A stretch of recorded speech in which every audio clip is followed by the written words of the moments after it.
দিয়েছে কেউ চিনতেই পারবে না। আমার ইলিয়াসও না, বিয়ে হতে না হতে আমার ইলিয়াস। মেঘনা মেঘনা, কি রে মুক্তা, তুই হাঁপাচ্ছিস কেন? কি হয়েছে? ইলিয়াস, কি হয়েছে ইলিয়াসে?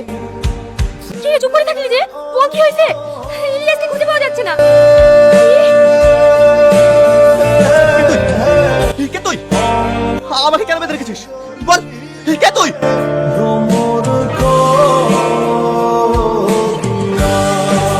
স্যার, ইলিয়াসের কোনো সন্ধান পেলেন? দেখুন, আমাদের ধারণা ঠিক, ইলিয়াসকে কিডন্যাপ করা হয়েছে। ওর এই টুপিটা বাড়ির পিছনে বাগানের রাস্তায় পাওয়া গেছে। আমার এমন সর্বনাশ করলাম গো। আমার ইলিয়াস খুব ভালো ছেলে, ও কারো 10 পয়সাও ক্ষতি করে না। ওর এমন শত্রু কে হলো? শত্রু আছে, কিন্তু ওর না, আমার। আজ শুধু আমার জন্য ইলিয়াসকে কিডন্যাপ করা হয়েছে। আমি কথা দিচ্ছি মা, আপনার ছেলে যেখানেই থাকুক আমি ঠিক খুঁজে বার করব। চলুন অফিসার।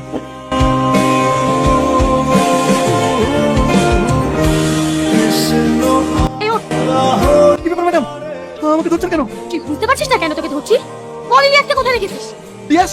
কোন ইলিয়াসের কথা বলছেন? বেশি চালাকি করার চেষ্টা করিস না, নাহলে এখানে এনকাউন্টার করে দেব। বিশ্বাস করুন ম্যাডাম, সেদিনের পর থেকে সমস্ত 2 নম্বর থানা ছেড়ে দিয়ে আমি সৎ পথে ইনকাম করে খাচ্ছি। সব ক্রিমিনালের মুখ থেকে এই একই কথা শুনবো। থানায় নিয়ে গিয়ে যখন 3rd ডিগ্রি দেবো না, তখন পাপ পাপ করে বলতে বাধ্য হবে ইলিয়াস কোথায় আছে। এই ওকে নিয়ে চলো। এই চল।